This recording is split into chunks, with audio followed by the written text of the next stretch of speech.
इस देश का एक जो सबसे बड़ा ड्रॉबैक रहा है, वो ये रहा है कि 25% लोग इस देश में 60% लोगों को मैनिपुलेट करते हैं, बहकाते हैं कि आप किसी भी बात को सुने, किसी बात को, तो उसमें आरएनडी जरूर है, या तो सुनी हुई बातों को न माने। इसलिए हर तैयारी करने वाले प्रतिस्पर्धी को, स्टूडेंट नहीं, कॉम्पिटिटर, तो समाज से अलग अलग तरह रखना चाहिए। ये सबसे इंपॉर्टेंट एलिजिबिलिटी है।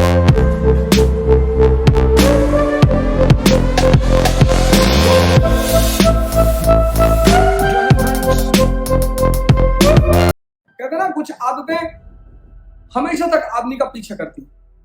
इस देश का एक जो सबसे बड़ा ड्रॉबैक रहा है, वो ये रहा है कि इस देश में किसी जमाने में श्रुति परंपरा, ज्ञान का जो आधार था वो श्रुति परंपरा, जैसे वेद जो है उनका प्रसार श्रुति परंपरा के आधार पर हुआ।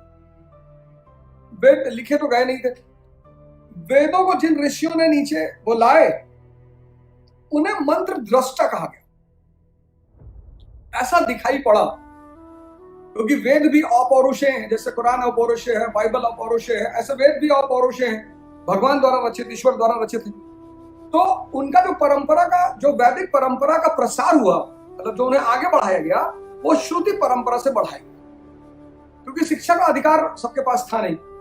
और लेखन परंपरा काफी बाद में विकसित हुई, लिखने की पद्धति काफी बाद में विकसित हुई। 6th सेंचुरी आसपास, 6th सेंचुरी BC लिखने की कला का विकास हुआ। हालांकि मानते हैं कि इंडस वैली सिविलाइजेशन में भी थी, लेकिन हमारे पास कोई एविडेंस अभी नहीं है और हम उनकी लिपि को अनुवादित भी नहीं कर पाए, मतलब हम उसे डिसाइफर नहीं कर पाए। तो वो जो श्रुति परंपरा चलती रही हमारे देश में, सुनकर ज्ञान लेने की परंपरा, इसका एक सबसे बड़ा एग्जांपल है सत्संग। आज भी इस देश में एक सबसे बड़ी जो प्रक्रिया है ज्ञान को प्राप्त करने की, वो सत्संग की, सुनने की। इससे हमें एक नुकसान भी हुआ।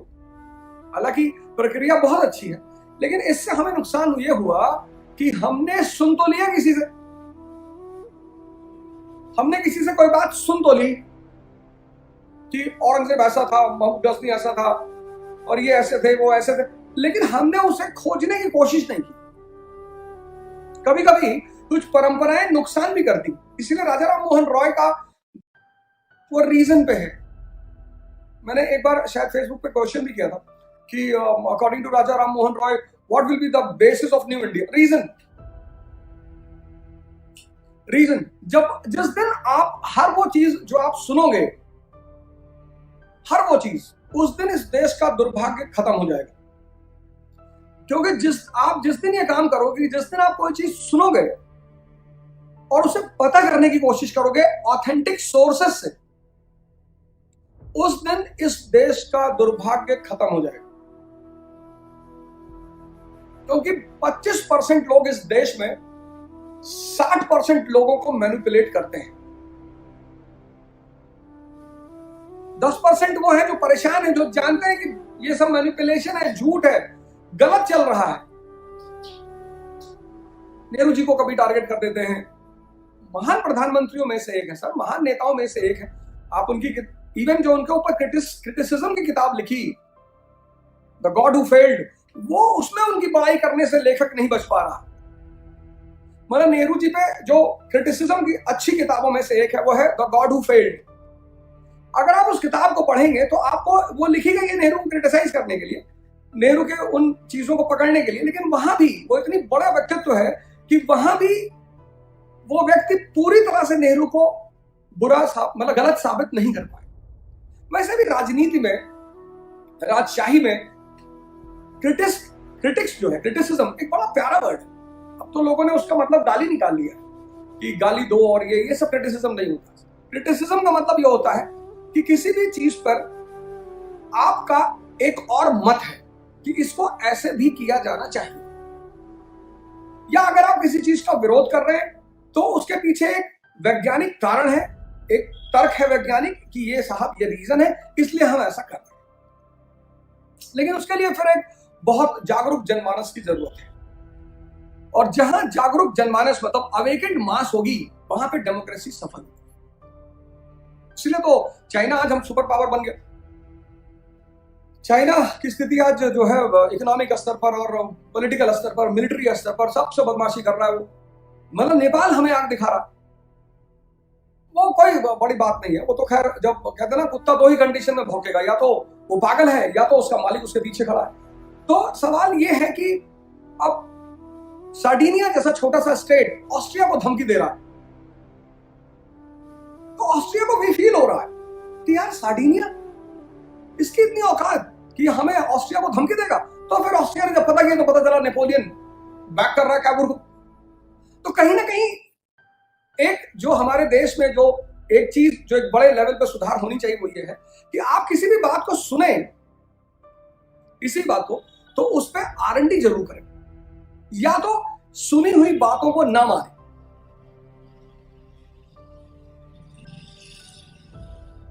25% लोग इस देश में 60% लोगों को मैनिपुलेट करते हैं, बहकाते हैं। वो 10% समझदार अगर किसी भी तरफ से बोल देते हैं, वो दोनों तरफ से गाली खाते हैं। आप किसी भी चीज की जब तैयारी करें तो फाउंडेशन को मजबूत बनाएं, बिल्डिंग बहुत अच्छी बनी। पहले तो ये जान लें कल्चर क्या है, कल्चर को क्यों पढ़ना है। अब हिंदी में वर्ड है संस्कार, जो परिवार से रिलेटेड है। किसी भी परिवार की स्थिति वहां के उसके लोगों के संस्कारों से पता चलती है। जैसे संस्कार का संबंध फैमिली से है, परिवार से है, ऐसे संस्कृति का संबंध राष्ट्र से है। Culture is related to nation, और कल्चर जितना महान होगा वो कंट्री उतनी ही महान होगी।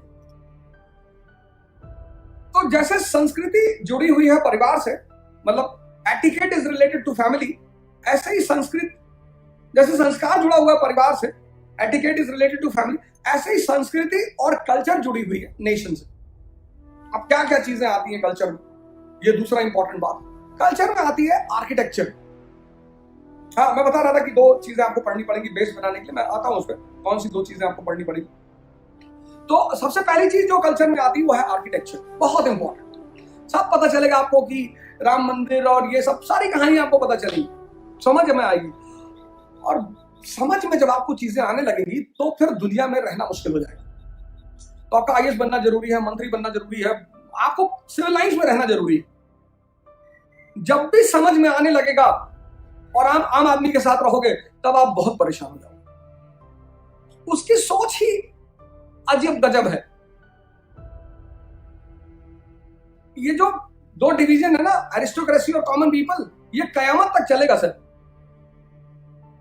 कोई नहीं डाल सकता, कोई नहीं रोक सकता, कोई नहीं बदल सकता। उसकी वजह यह है कि इन दोनों का जो डिवीजन है उसका जो मेन बेसिस है वो है अंडरस्टैंडिंग, एजुकेशन नहीं। एजुकेशन अंडरस्टैंडिंग पर काम करती है।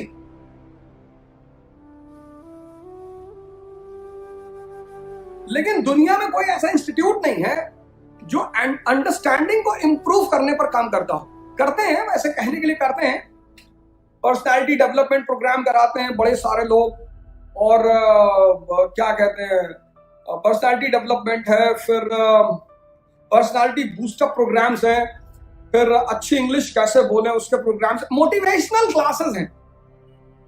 हमारे पास हैं 10-12 लोग, कर दो इनको मोटिवेट। मोटिवेशन मजदूरों के लिए होता है। राजा हमेशा उत्साहित है। राजा का मतलब ये जो हमेशा उत्साहित है वो राजा है। कृष्ण किसके पास जाएंगे मोटिवेशन लेने के लिए? पूरी दुनिया उनके पास आ रही मोटिवेशन लेने के लिए, वो किसके पास जाएंगे? हाँ, जहां मजदूर है, वर्कआउट कराना है उनसे, बड़े पैमाने पे काम कराना है, ये सब भी इंडस्ट्रियल रेवोल्यूशन का आउटकम है, मोटिवेशन वगैरह। काम करते करते मजदूर थक गया है, परेशान है, डिप्रेस्ड है, तो एक सेमिनार करा दिया और उसमें 2-4-5 ट्रिक्स बता दी कि ऐसे करो वैसे करो, और सुबह उठकर एक बार ऐसे आसमान देखो। वो सब उनके लिए, उनको बहलाने के लिए, उनकी जिंदगी चलाने के लिए। राजा सेल्फ मोटिवेटेड है। एरिस्टोक्रेसी ये कयामत तक चलेगी। ये 2 डिवीजन कयामत तक चलेगा, कोई नहीं काट पाएगा, कोई खत्म ही नहीं कर पाएगा। उसकी वजह यह है अंडरस्टैंडिंग। तो जब भी आपको समझदारी होगी तब आपके लिए, और आप IAS बन जाएंगे, तो फिर आप शहर में रहेंगे, तो शहर में सिविल लाइन्स में रहेंगे, आम आदमी से आपका कट ऑफ हो जाएगा, आम आदमी से आपका जो वो है वो कट ऑफ हो जाएगा। इसलिए जब आप तैयारी करते हो और तैयारी करते वक्त आप जब बहुत कुछ बातें समझने लगते हो और फिर आप उसी तरह का व्यवहार करते हो जैसे आप एक स्टूडेंट के रूप में करते थे, तो आप बहुत परेशान होते हो। अब एक आईएएस एस्पिरेंट जो है उसकी अच्छी इकोनॉमी हो जाती है, पॉलिटी हो जाती है, हिस्ट्री हो जाती है, ज्योग्राफी हो जाती है, तो जब वो बाहर जाकर लोगों को समझाने की कोशिश करता है तो वो वही लोग हैं हर हर महादेव और नारे तकबीर वाले, वो दोनों तुमको गाली देंगे और तुम उनको कुछ देने के बजाय फ्रस्ट्रेट होकर लौट आओगे। इसलिए कि हर तैयारी करने वाले प्रतिस्पर्धी को, स्टूडेंट नहीं, कॉम्पिटिटर को समाज से अलग होकर रहना चाहिए। ये सबसे इंपॉर्टेंट एलिजिबिलिटी है। जितने लोग बड़ी बड़ी तैयारियां कर रहे हैं इंक्लूडिंग आईएएस, उनको समाज से अलग होकर रहना चाहिए। लेकिन अब ऐसा संभव ही नहीं है कि एकदम से अलग हो जाए। तो आप बैठिए, जहां 10 लोग बैठे वहां आप बैठिए, उनके मतों को सुनिए। अगर वो आपसे कहेंगे भैया आप भी आईएएस की तैयारी कर रहे हैं, कुछ बोले ना, वो बहुत अच्छा, वो बहुत बड़ा, ऐसा तो हमने सोचा ही। आप कल बोलिएगा जब आप कलेक्टर बन जाए, एसएसपी प्रयागराज, अब बोलिए। अब कोई बोलेगा ही नहीं आपके सामने, क्योंकि हिंदुस्तान में लोग बहस नहीं करते, झगड़ा करते हैं। यहां बहस का मतलब है, यहां बहस का मतलब एक्सचेंज ऑफ इंफॉर्मेशन नहीं होता, यहां बहस का मतलब होता है सामने वाले को नीचा दिखाना।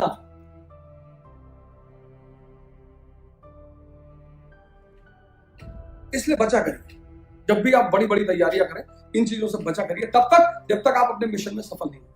उसके बाद सरकार खुद ही आपको एक अलग शाही इलाके में रखेगी। फिर आप जो भी करिए, सोशल रिफॉर्म करिए, एजुकेशन प्रमोट करिए, कुछ भी करिए। जय हिंद।